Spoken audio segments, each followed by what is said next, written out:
ठीक है। तो भाई लास्ट क्लास में हम लोग जो है बात कर रहे थे हमारे चैप्टर नंबर 5 में स्टेट ऑफ मैटर की, जिसके अंदर हम लोगों ने कुछ प्रॉपर्टीज जो है मैटर की वो आप लोगों से डिस्कस की थी।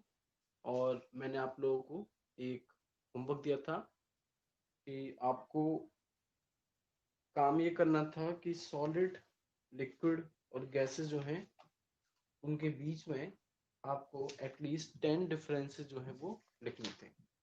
ठीक है, तो आप लोग एक बार चेक कर लीजिए। आप लोग जो मैं पॉइंट बता रहा हूँ आपने इसी तरीके से लिखे हैं, यही लिखा है, सही गलत या जो भी है। और अगर आपने कोई एक्स्ट्रा पॉइंट लिखा हो तो आप वो कमेंट कर सकते हैं। जैसे कि अगर मैं बात करूँ पहले पॉइंट की, तो सॉलिड्स जो हैं उनकी शेप डेफिनेट होती है, जबकि लिक्विड और गैसेस की जो शेप है वो डेफिनेट नहीं होती। सॉलिड्स जो होते हैं उनका वॉल्यूम डेफिनेट होता है, लिक्विड्स का भी वॉल्यूम डेफिनेट होता है, पर गैसेस जो हैं उनका वॉल्यूम डेफिनेट नहीं होता।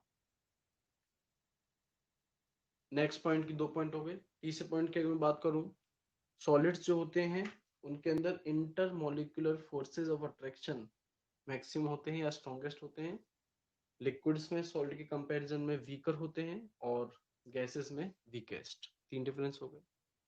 चौथा डिफरेंस, सॉलिड्स के केस में जो इंटरमॉलिक्यूलर गैप या इंटरमॉलिक्यूलर स्पेस जो है वो मिनिमम होती है, लिक्विड्स में उससे ज्यादा और गैसेस में उससे भी ज्यादा होती है। तो ये अपने पास में 4 पॉइंट हो गए। नेक्स्ट अगला डिफरेंस हो सकता है कंप्रेसिबिलिटी। सॉलिड्स की कंप्रेसिबिलिटी मिनिमम, लिक्विड्स की उससे ज्यादा और गैसेस की सबसे ज्यादा। 5 पॉइंट हुए। सिक्स्थ हो सकता है डेंसिटी। सॉलिड्स की डेंसिटी मैक्सिमम होती है, लिक्विड्स की उससे कम और गैसेस की सबसे कम होती है। सेवंथ डिफरेंस जो हम लोग बात कर सकते हैं वो ये हो सकता है कि सॉलिड्स की इनफाइनाइट सरफेसेस हो सकती हैं, लिक्विड्स की सिर्फ एक ही सरफेस होती है, जबकि गैसेस की कोई सरफेस नहीं होती। ठीक है, इसके अलावा अगर हम लोग और डिफरेंसेस की बात करें, eighth difference rate of diffusion. Diffusion की स्पीड बताइए किस में मैक्सिमम होती है, कमेंट करके बताओ जल्दी से। सॉलिड, लिक्विड, गैस में से डिफ्यूजन की स्पीड किस में मैक्सिमम होती है?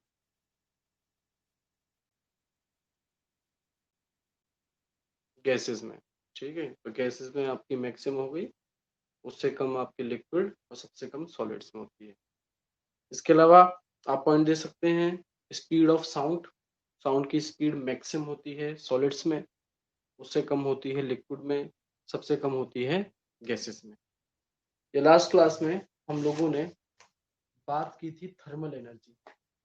थर्मल एनर्जी मैक्सिमम होती है गैसेस में, उससे कम लिक्विड्स में और सबसे कम जो है वो होती है सॉलिड्स में। तो ये कुछ पॉइंट्स थे जो मैंने आपको बताए। इनके अलावा आप में से किसी ने कोई पॉइंट लिखा हो तो बस उस पॉइंट का नाम कमेंट कर दे, बस मैं उसको एक्सप्लेन कर दूंगा बाकी बच्चों को। इनके अलावा और किसी ने कोई पॉइंट लिखा हो। पैकिंग, पैकिंग सिर्फ सॉलिड्स में देखी जा सकती है, लिक्विड और गैसेस में कोई पैकिंग नहीं होती। पैकिंग का मतलब मोस्ट मिनिमम डिस्टेंस पर पार्टिकल्स को रखा जाना।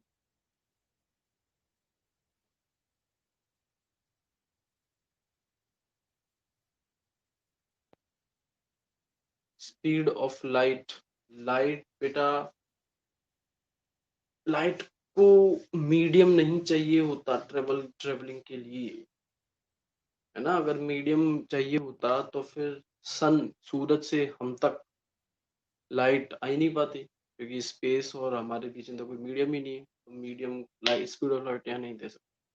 काइनेटिक एनर्जी को खुशी हम लोगों ने यहाँ थर्मल एनर्जी से डिनोट कर दिया ना।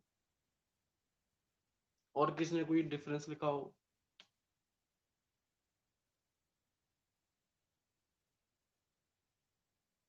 ठीक है, तो चलिए आज हम लोग आगे बढ़ते हैं। हम लोग जैसे मैंने आपको बताया था कि इस 11th क्लास में आपके पास करने के लिए सिर्फ गैसियस और लिक्विड स्टेट्स है, सॉलिड स्टेट जो है वो हमें क्लास 12th में करना है। तो आप सभी लोग हेडिंग बना दीजिएगा, gaseous state of matter, gaseous state of matter. हाँ जी, सुमित ने एक बढ़िया कहा, फ्लूइडिटी, जिसको आप कह सकते हो टेंडेंसी टू फ्लो। लिक्विड और गैस दोनों फ्लो कर सकते हैं, जबकि सॉलिड्स फ्लो नहीं करते। हाँ जी, गैसियस स्टेट। अब देखो गैसियस स्टेट में सबसे पहले तो जनरल इंट्रोडक्शन आता है। अब इंट्रोडक्शन में मैं क्या बताऊंगा, वही 10 पॉइंट जो आपको मैंने होमवर्क में लिखने के लिए दिए थे। तो वो इंट्रोडक्शन को हम लोग नेगलेक्ट करके सीधा गैस लॉज पर आते हैं। गैस लॉज, गैस लॉज, ये अलग अलग कंडीशंस में गैसेस जो हैं वो किस तरीके से बिहेव करती हैं, इन पर कुछ एक्सपेरिमेंट्स किए गए, ऑब्जर्वेशंस निकाली गई और कुछ रूल्स, कुछ लॉज जो है वो बता दिए गए। वही हम लोग, सबसे पहला गैस लॉ है Boyle's law, BOYLE apostrophe S, Boyle's law, Boyle's law. मान लीजिए आपने एक बैलून लिया, एक गुब्बारा लिया, और उस गुब्बारे के अंदर आपने एयर, हवा जो है भर दिया। हवा क्योंकि गैसीय स्टेट में होती है, आपने भर दी और उसको फिर आपने बंद कर दिया। बंद करने का मतलब ये है कि आपने जो अंदर गैस का अमाउंट भरा, अब वो गैस का अमाउंट चेंज नहीं हो सकता। ठीक है, अब आप उस बैलून पर प्रेशर एक्सर्ट करते हैं, उस पर क्या लगाते हैं, प्रेशर लगाते हैं, बाहर से उसे दबाते हैं। तो बहुत सीधी सी बात है, दबाने पर बैलून जो है वो दब जाएगा, उसकी शेप जो है वो चेंज हो जाएगी। तो यहां से आप लोगों को क्या रिलेशन समझ में आया, प्रेशर जो गैस पर लगाया जा रहा है वो वॉल्यूम के डायरेक्टली प्रोपोर्शनल हुआ या इनवर्सली प्रोपोर्शनल हुआ। जो प्रेशर गैस पर लगाया जा रहा है वो गैस के वॉल्यूम के डायरेक्टली प्रोपोर्शनल हुआ या इनवर्सली प्रोपोर्शनल हुआ।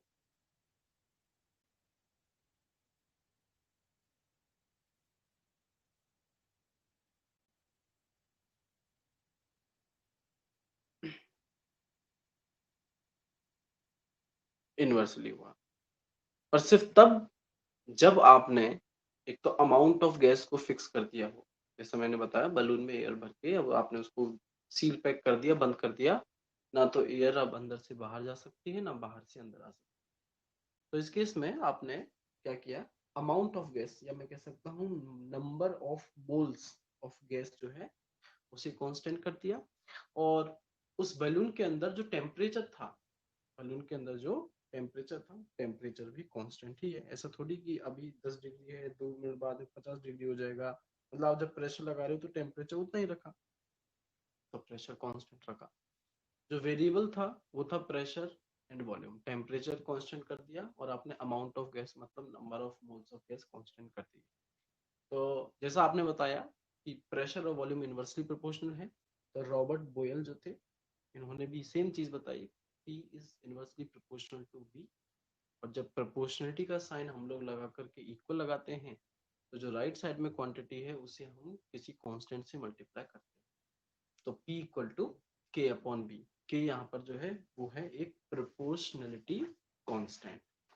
अब यहाँ K अपॉन B फॉर्मूला आ गया, आप K का फॉर्मूला निकालें तो वो आ जाएगा PV, P multiply by V।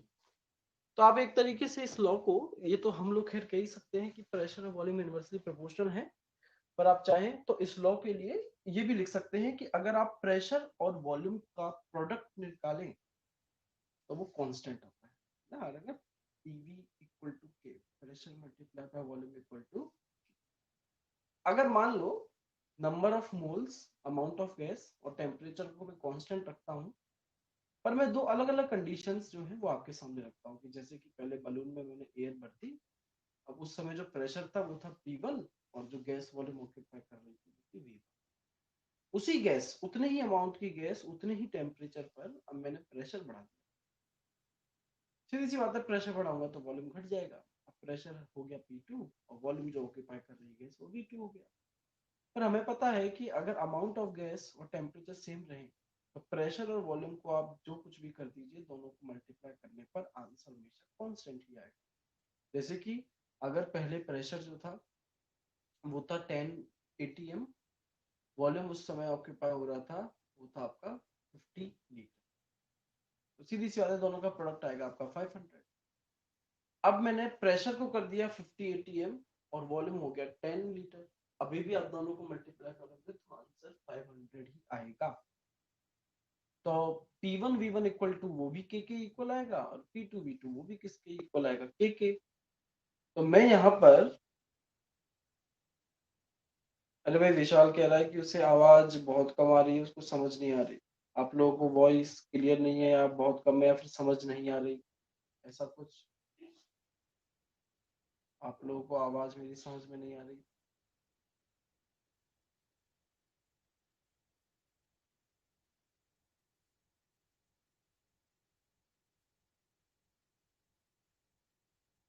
नहीं, वॉइस लो ठीक है, समझ में नहीं आ रही क्या या फिर ऑडिबल नहीं है, सुनाई नहीं दे रही आप लोगों को?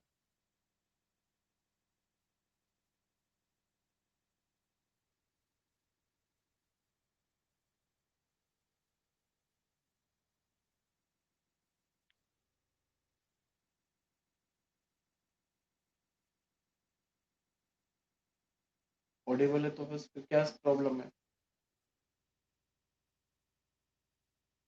हाँ जी। तो जैसे मैंने बताया कि प्रेशर और वॉल्यूम को आप मल्टीप्लाई करेंगे तो वो कांस्टेंट के इक्वल आएगा। भले आप प्रेशर को जो मर्जी चाहे कर दीजिए और वॉल्यूम को आप जितना मर्जी चाहे चेंज कर दीजिए। तो अगर P1 और V1 का प्रोडक्ट कांस्टेंट है K है, तो P2 और V2 का प्रोडक्ट भी क्या आएगा, कांस्टेंट ही आएगा। तो अगर दोनों ही कांस्टेंट के बराबर हैं तो इसका मतलब दोनों एक दूसरे के इक्वल है। तो मैं यहाँ लिख सकता हूँ P1 V1 equal to P2 V2। यहाँ से मेरा फॉर्मूला निकल के आ जाएगा P1 bye P2 equal to P2 bye V2। तो ये तो आपका जो लॉ है। अरे यार वॉइस, अब ये कह रहा है वॉइस आ ही नहीं रही। बेटा संजय एक बार, अच्छा एक बार बच्चों कमेंट कर दो संजय के लिए वॉइस आ रही है या फिर नहीं आ रही। तुम लोग रोज रोज इसी चीज को लेकर के, नेटवर्क प्रॉब्लम या इनको लेकर के बैठे रहोगे तो फिर कैसे चलेगा? बेटा एक बार कमेंट करने पर देख लिया करो बाकी बच्चों के कमेंट्स भी, कि सिर्फ तुम्हें ही प्रॉब्लम आ रही है कि बाकियों को आ रही है। पूरा फ्लो तोड़ देते हो। हाँ भाई, तो लिखो सबसे पहले बोयल्स लॉ में, this law was given by Robert Boyle. This law was given by Robert Boyle, Boyle, Robert Boyle, full stop. He established the relation between, he established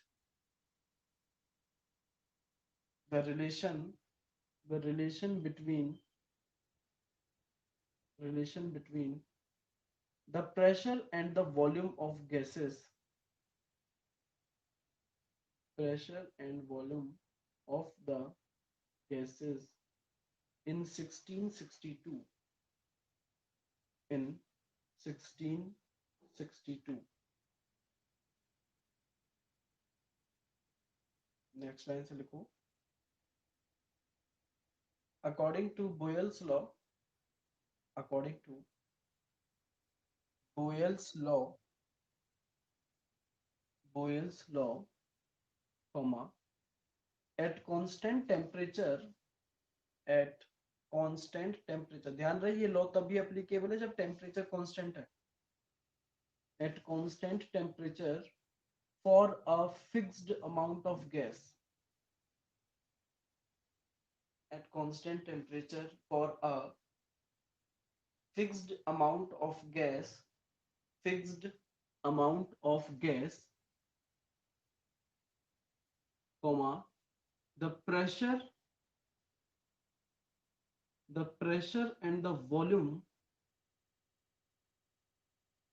of gases are inversely proportional to each other। pressure and volume of gas are inversely proportional to each other. Inversely proportional to each other. PV equal to K, यहां तक लिख लीजिए.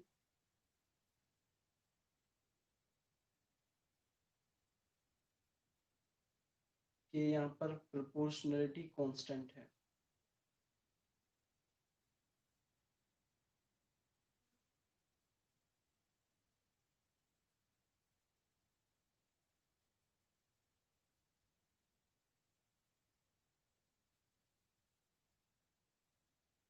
PV equal to K, इसके just नीचे आप लोग लिखिएगा.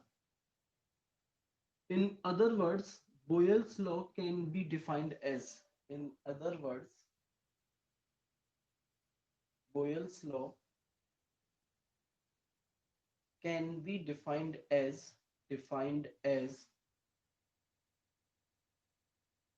the product of pressure and volume. The product of pressure and volume. Pressure and volume of a fixed amount of gas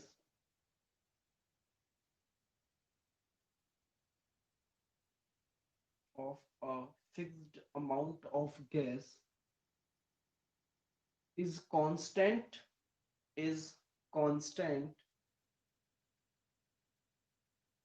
at constant temperature. Is constant at constant temperature. Constant temperature.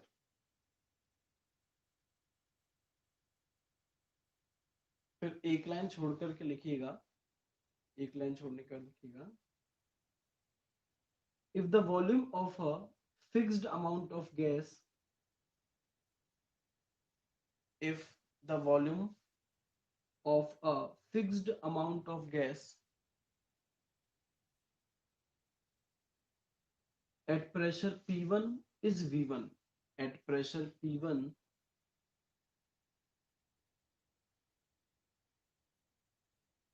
is V1 and at pressure P2 is V2. At pressure P2 is V2 at constant temperature. At constant temperature.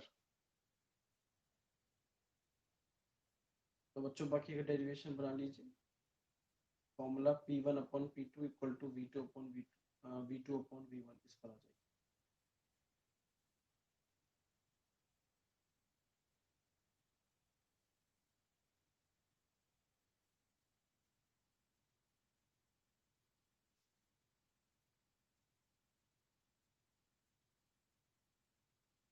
और बच्चों graph बना लीजिएगा.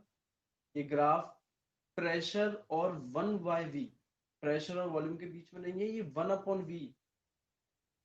Pressure और 1/V reciprocal of volume के बीच में graph put किया गया है कांस्टेंट टेम्परेचर पर. जो ग्राफ कांस्टेंट टेम्परेचर पर पुट किया जाता है उसे आइसोथर्म कहते हैं. ISOTHERM, isotherm. ग्राफ के नीचे आइसोथर्म लिखा हुआ है. कांस्टेंट टेम्परेचर पर बनाया गया ग्राफ आइसोथर्म कहलाता है.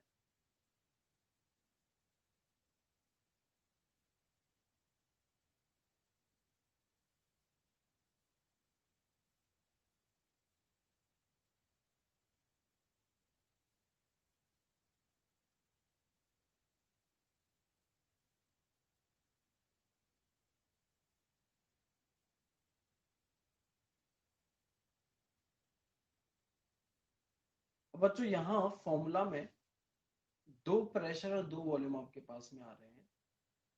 अगर दोनों प्रेशर्स या दोनों वॉल्यूम्स की यूनिट सेम ना हो तो फॉर्मूला में हम लोग पुट करके कैलकुलेशन नहीं कर सकते.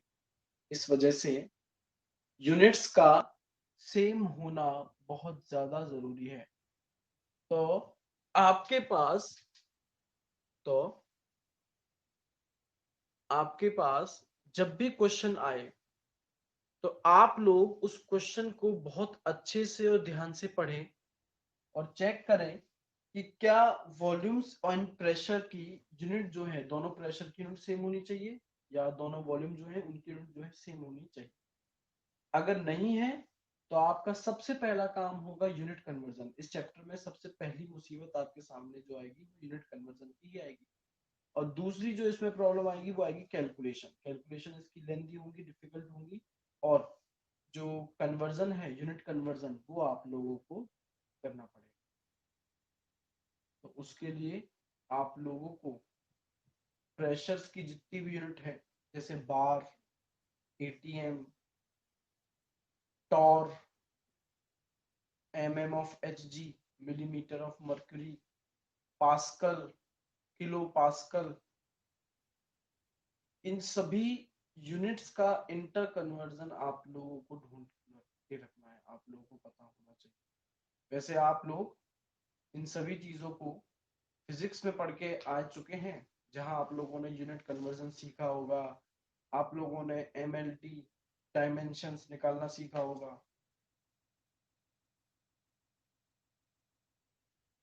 तो ग्राफ आप लोगों ने बना लिया, तो चलिए क्वेश्चन करते हैं। क्वेश्चन लिखिएगा।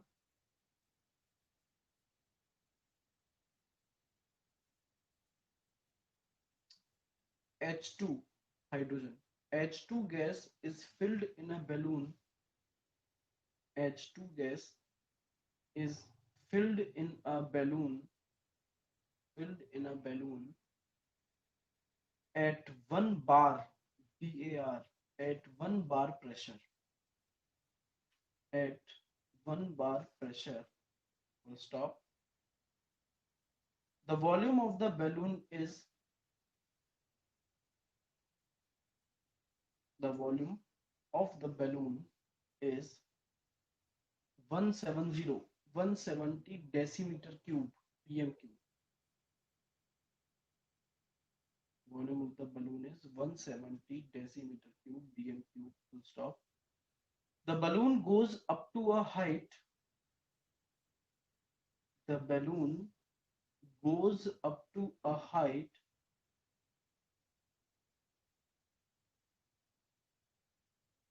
where the pressure is 0.7 bar. Where the pressure is, the pressure is 0.7 bar. Full stop. Determine the volume of the balloon at this height. Determine the volume of the balloon at this height if the temperature is constant. If the temperature is constant. Temperature को constant मान लिया जाए तो इस height पर balloon जो है उसमें उसका कितना वॉल्यूम होगा, या उसके अंदर जो गैस है हाइड्रोजन, उसका वॉल्यूम कितना होगा। अगर 1 बार प्रेशर पर वही गैस 170 डेसीमीटर क्यूब का वॉल्यूम ऑक्यूपाई करती है तो 0.7 बार प्रेशर पर कितना वॉल्यूम ऑक्यूपाई करती है। यहाँ दोनों वॉल्यूम्स की यूनिट बार है तो कोई समस्या ही नहीं है। आपके पास एक वॉल्यूम डेसीमीटर क्यूब में है तो दूसरा वॉल्यूम भी डेसीमीटर क्यूब में ही आएगा। करिए फटाफट और अपने आंसर को कमेंट कीजिए क्या आंसर आ रहा है।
करो बच्चों जल्दी। आप लोगों को P1 P1 तो पता लग गया होगा, क्वेश्चन में P2 भी दे रखा है और आप लोगों को P2 जो है वो कैलकुलेट करना है।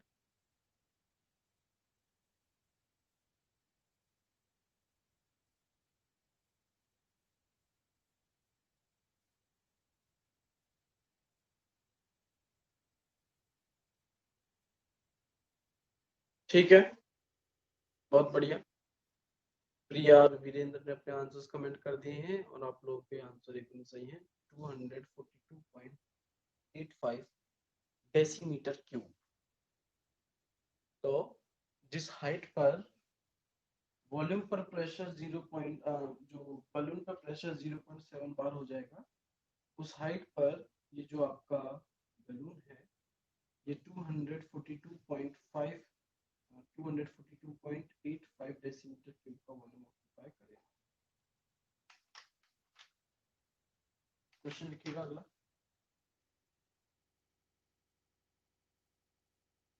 A gas sample occupies, question लिखो।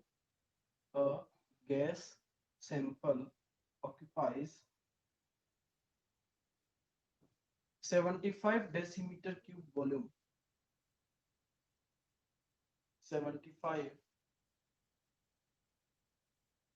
decimeter cube volume at 1 bar pressure, at 1 bar pressure and 300 Kelvin, and 300 Kelvin. Full stop. How much extra pressure should be exerted? How much extra pressure should be exerted, should be exerted on the gas, on the gas to reduce the volume, to reduce the volume to CO2 5 decimeter cube, reduce the volume to 5 decimeter cube at the same temperature. अगर एक gas sample 1 बार pressure पर 75 decimetre cube का volume occupy करती है जिस समय temperature 300 kelvin है, अभी आपसे कह रहा है क्वेश्चन में कि भाई बताओ कितना अब एक्स्ट्रा प्रेशर लगाना पड़ेगा ताकि जो वॉल्यूम है गैस का वो सिर्फ 5 डेसीमीटर क्यूब ही रह जाए। चलिए सॉल्व।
चलो बेटा कैलकुलेशन तो इजी है इसमें।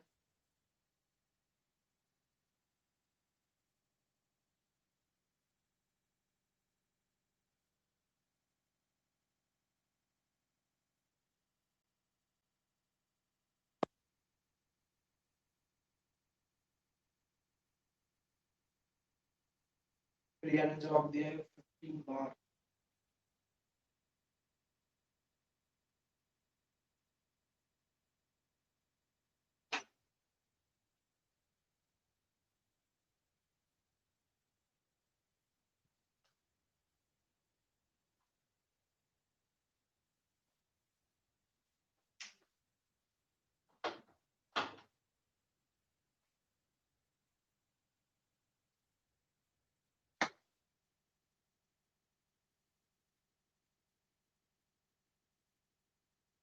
और किसी का कोई जवाब? प्रिया का कमेंट आया है 15 बार।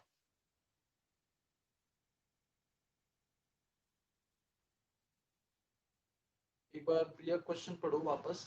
उसमें वो आपसे ये नहीं पूछ रहा कि कितना प्रेशर होगा इस समय, वो तो ये पूछ रहा है कि कितना एक्स्ट्रा प्रेशर तुम्हें और लगाना पड़ा।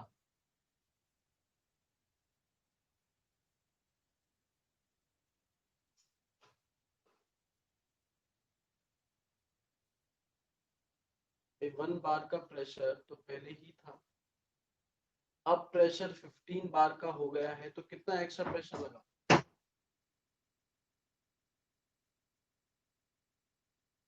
1 बार का प्रेशर पहले था, 15 बार का प्रेशर अब हो गया है, तो कितना एक्स्ट्रा प्रेशर हो गया?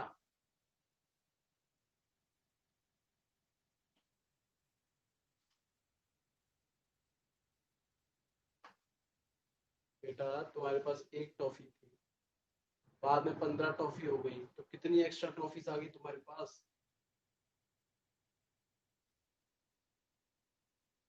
14 आ गई ना, तो आंसर आएगा आपका 14 बार। आप लोग P2 की वैल्यू निकाल देंगे 15 बार। उसके बाद में आपसे ये P2 नहीं पूछा जा रहा, वो तो एक पूछ रहा है कि कितना एक्स्ट्रा और हो गया। भाई पहले 1 बार था, फिर 15 बार हुआ, तो सीधी सी बात है एक्स्ट्रा कितना हो गया? 15 में से 1 सब्ट्रैक्ट कर दीजिए, 14 बार आंसर आ जाएगा।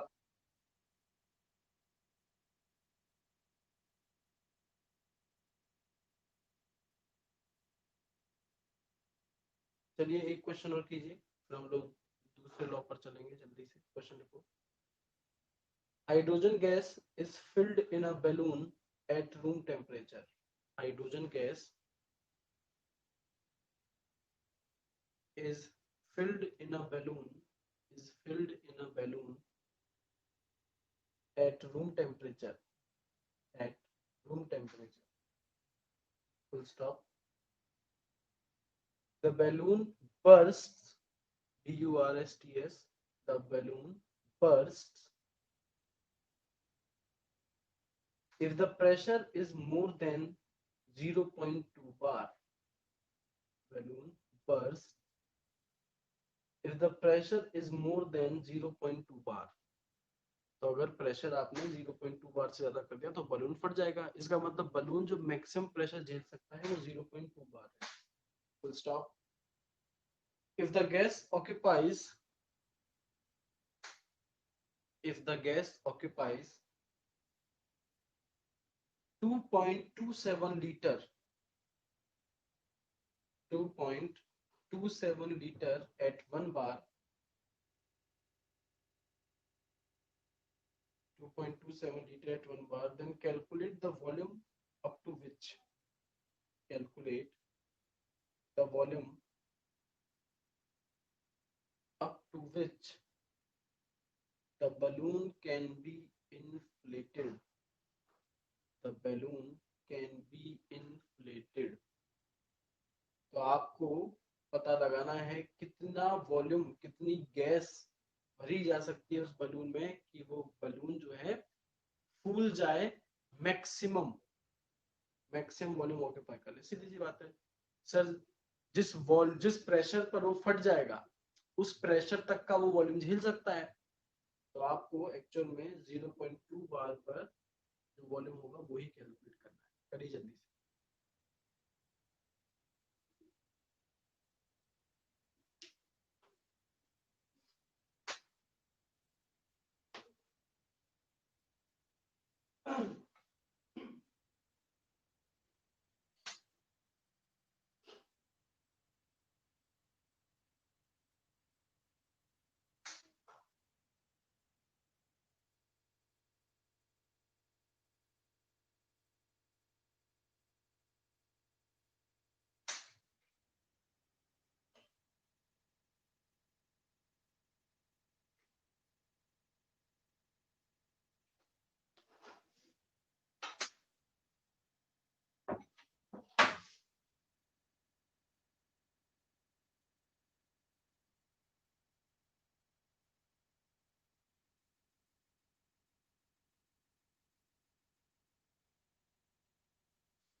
तो मेरे पास सुमित का कमेंट आ गया है और बिल्कुल सही जवाब है सुमित, 11.35 लीटर।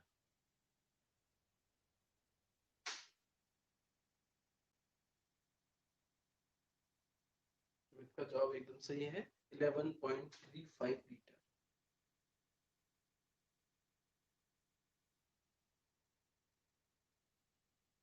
चलिए स्टूडेंट्स, दूसरे गैस लॉ पर चलते हैं। दूसरा जो गैस लॉ है वो है चार्ल्स लॉ। चार्ल्स लॉ, ये लॉ दिया था जैक्स चार्ल्स ने 1780। देखिएगा, this law was given by Jacques, JACQUES, JACQUES, Jacques Charles in 1780।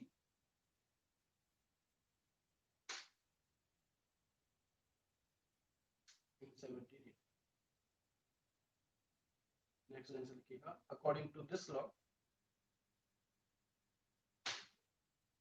according to this law, if a given quantity of a gas,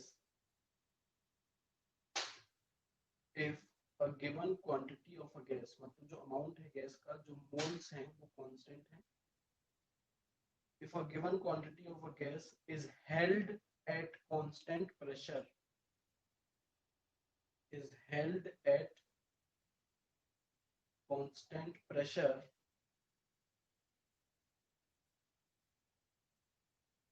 then its volume is directly proportional to, then its volume is directly proportional to temperature, directly proportional to temperature। आप जितना ज्यादा gas को गर्म करेंगे, gas उतना ही ज्यादा expand होती है, मतलब उतना ही ज्यादा वॉल्यूम जो है वो ऑक्यूपाई करती है।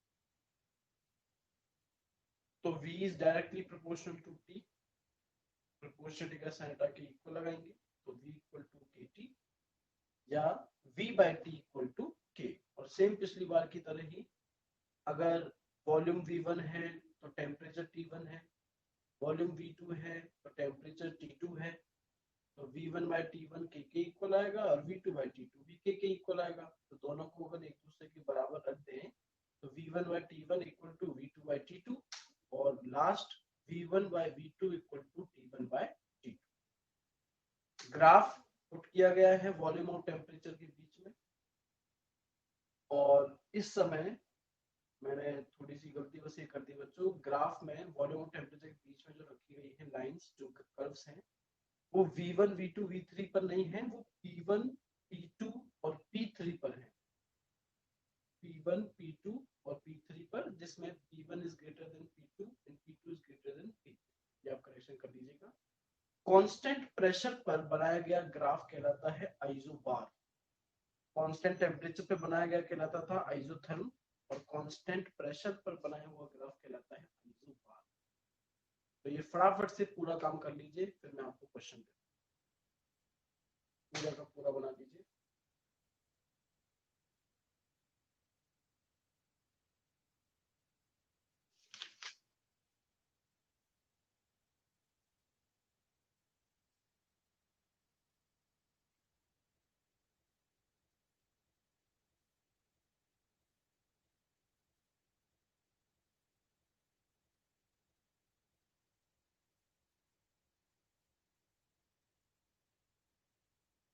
ग्राफ बनाते वक्त करेक्शन का ध्यान रखना, V1, V2, V3 की जगह P1, P2, P3 रखना है।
चलिए बच्चों, आई होप आप लोगों ने लिख लिया होगा, बना लिया होगा।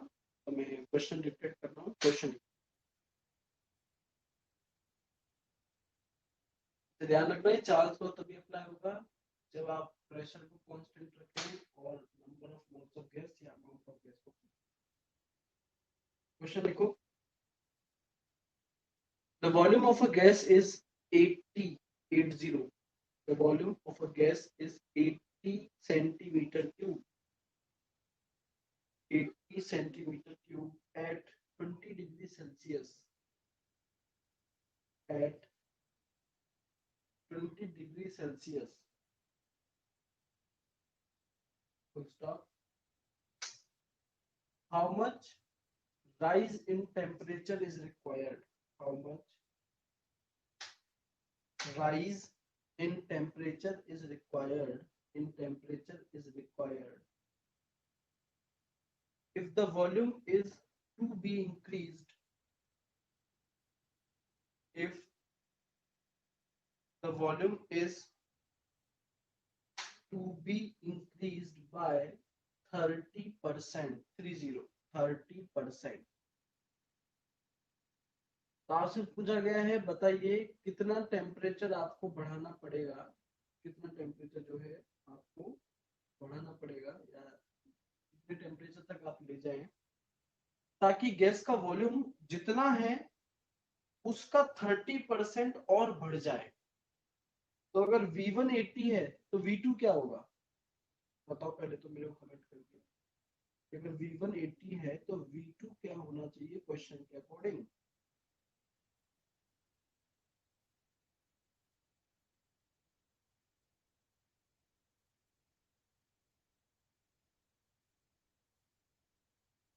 हाँ जी, और बढ़िया वीरेंद्र, 10। टेम्परेचर बच्चों ध्यान रखना, टेम्परेचर की हमेशा एसआई यूनिट केल्विन ही रखी जाती है। कोई भी सिस्टम हो उसमें केल्विन ही यूनिट रखी जाएगी टेम्परेचर की। और डिग्री सेल्सियस को केल्विन में कन्वर्ट करने के लिए तो क्या करते हैं, जितना डिग्री सेल्सियस हो उसमें 273 ऐड। चलिए फटाफट से क्वेश्चन कीजिए और ध्यान से।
पास में आया है 87 केल्विन। लगता है आप लोगों ने डिग्री सेल्सियस को केल्विन में कन्वर्ट नहीं किया। भाई 20 डिग्री सेल्सियस को केल्विन में कन्वर्ट करोगे मतलब 273 ऐड कर दोगे तो 293 केल्विन हो जाएगा।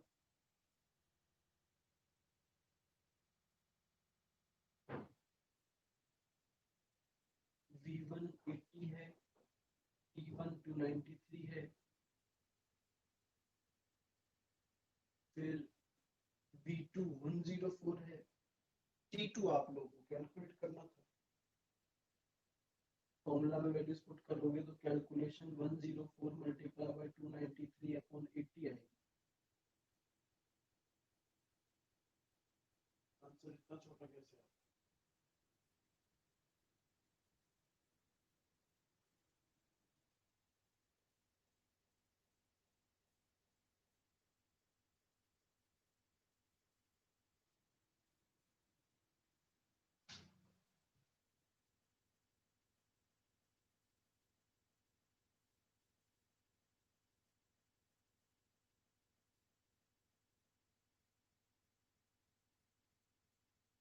हाँ जी, अब सही जवाब आया सुमित का 380.9 380.9 केल्विन। ये जो है आपका सही जवाब है। इसलिए मैंने कहा था कि चाहे कोई भी सिस्टम हो टेम्परेचर की यूनिट हमेशा केल्विन ही रखी जाती है। तो इस चैप्टर के न्यूमेरिकल्स में आप लोगों को इन छोटी छोटी चीजों का पूरा ध्यान रखना है, क्योंकि भले आपकी कैलकुलेशन कितनी ही सही हो पर अगर आपने करेक्ट यूनिट कन्वर्जन करके वैल्यू को पुट नहीं किया है तो आपका जो आंसर आने वाला है वो आंसर भी गलत ही आएगा। तो बच्चों बोयल्स लॉ और चार्ल्स लॉ इनके क्वेश्चंस आप लोग कर लीजिएगा।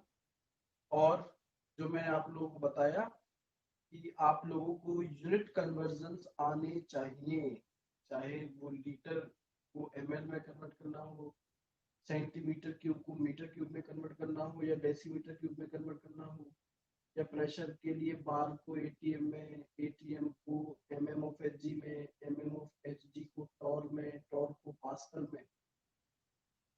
ये सभी जो है आप लोगों को अच्छे से आने चाहिए अगर इस चैप्टर के न्यूमेरिकल्स को सही तरीके से करना है।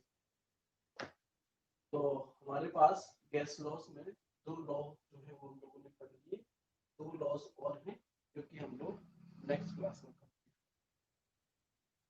चलिए